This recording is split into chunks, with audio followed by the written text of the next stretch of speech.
چاہیے. لوگ عید میلاد النبی بہت جوش و خروش سے مناتے ہیں، تو اس کو عید بھی کہتے ہیں. اور میرے بھائی کا بھی مجھے فون آیا، اس نے مجھے عید مبارک کہا. تو میں نے پوچھا کہ عیدیں تو دو ہوتی ہیں، عید الفطر اور عید الاضحیٰ.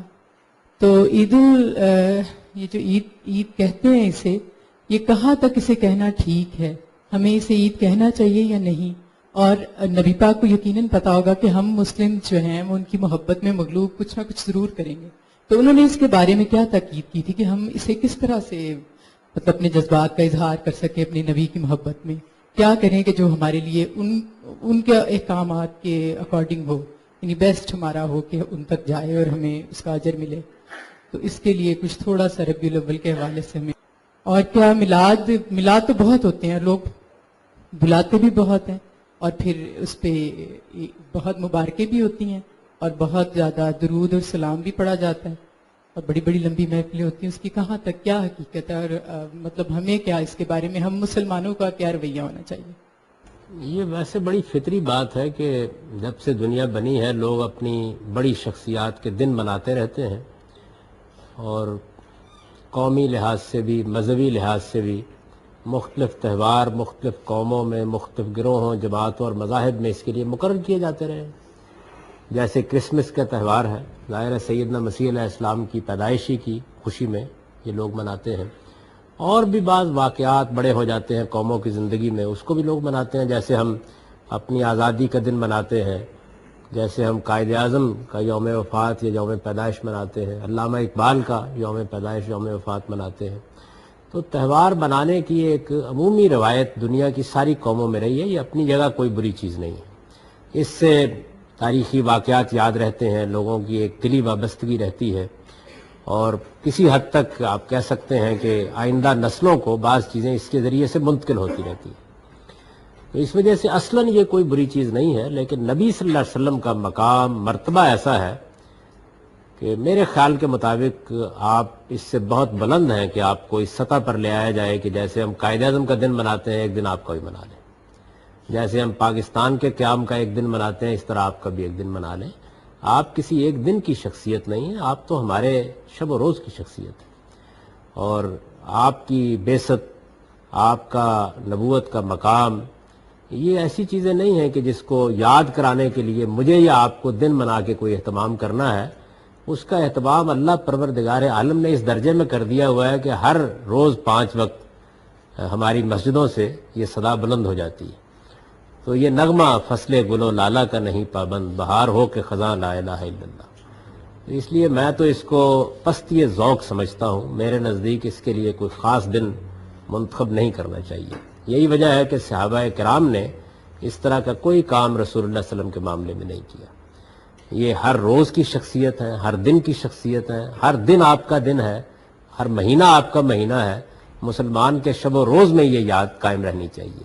اور اللہ نے اس کا بڑا غیر معمولی اہتمام کر رکھا ہوا ہے. یعنی یہ میرا اور آپ کا محتاج نہیں رہا. اللہ تعالیٰ نے جو اہتمام رسالت مآب صلی اللہ علیہ وسلم کے ذکر اور آپ کی رسالت کی بلندی کے لیے کر رکھا ہوا ہے، اس سے بڑا اہتمام دنیا میں کسی شخصیت کے لیے ہو نہیں سکتا. جس اہتمام سے ہماری ہر مسجد سے یہ صدا بلند ہوتی ہے، اور 5 وقت بلند ہوتی ہے، اور پھر ہم جاتے ہیں اور درود و سلام کا بھی اتنا اہتمام کر دیا گیا ہے کہ ہم اپنی نمازوں میں ہر تشہد کے موقع پر پڑھ رہے ہوتے ہیں. اس غیر معمولی اہتمام کے ساتھ ایسی بلند و بالا شخصیت کو کہ جس کے کوئی مثیل نہیں ہے، عام شخصیات کی سطح پر اتارنا، یہ مجھے پسند نہیں. تو میں نے اس پہ لکھا بھی تھا ایک زمانے میں، آپ اس کو پڑھ سکتے ہیں. تو میں تو اس کو پسند نہیں کرتا. دوسری چیز یہ ہے کہ اس کو عید کہہ دیتے ہیں لوگ. تو یہ اگرچہ ٹھیک ہے کہ ہمارے ہاں عید الاضحیٰ اور عید الفطر کے لیے عید کا لفظ استعمال ہوتا ہے، لیکن عربی زبان کے حد تک تو اصل میں ہر تہوار عید ہی ہوتا ہے. یعنی اگر کسی ملک کا یوم آزادی بھی منایا جائے گا تو اس کو بھی عید ہی کہتے ہیں عربی میں. تو اس سے کوئی فرق واقع نہیں ہوتا. جب آپ نے منانے کا فیصلہ کر ہی لیا ہے تو پھر کہہ لیں عید. اس لیے کہ عید تو کہتے ہیں کہ ایسا تہوار کہ جو ہر سال بار بار آتا ہے، لوٹایا جاتا ہے، اس سے یہ لفظ بنا ہوا ہے، یعنی بار بار آنے والا. تو میں نے اپنا رجحان آپ کی خدمت میں بیان کر دیا ہے، اور میں اس کو پسند نہیں کرتا. میرے خیال میں اگر سیرت کا بیان ہونا ہے تو وہ بھی ہمارے شب و روز کا حصہ ہونا چاہیے. اگر لوگوں کو دین سکھانا ہے تو وہ بھی ہماری دن رات کی ذمہ داری ہے. تو یہ ایک دن یاد کر کے پیغمبر کو آپ رکھ چھوڑے یہ میں سمجھتا ہوں کہ ان کے بلند ترین مرتبے کے شان شان نہیں. میلاد سے کیا مراد ہے؟ میلاد کا مطلب ہوتا ہے کچھ پاکیزہ اشعار پڑھ لیے جاتے ہیں یا آپ کی شان میں کوئی چیز پڑھ لی جاتی ہے تو اس پر کوئی اعتراض نہیں ہے. یعنی اگر آپ نے منانے کا فیصلہ کر لیا ہے تو پھر تو صرف یہ دیکھا جائے گا کہ اس میں آپ کیا فرما رہے ہیں.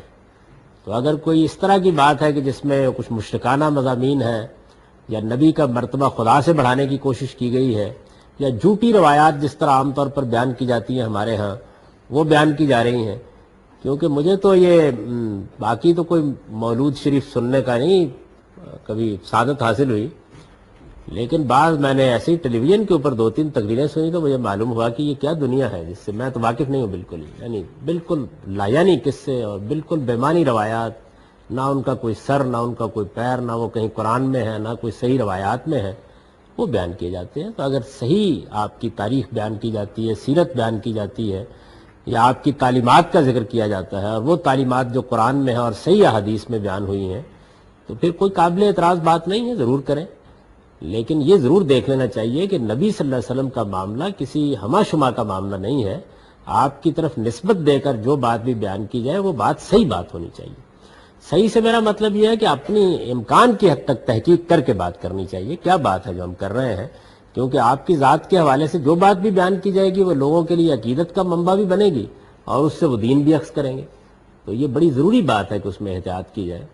تو میں تو بند کر کے بیٹھ گیا، اس کے بعد نہیں سن سکا جو کچھ بیان ہو رہا تھا. بلکہ بعض قصے میں نے بہت چیزیں پڑھی کہیں اپنے زمانہ طالب علم میں اس طرح کی جو کہانیاں بیان کی جاتی ہیں، لیکن اب تو ایسی کہانیاں سننے کو ملی کہ جو اس وقت بھی نہیں سنی تھی.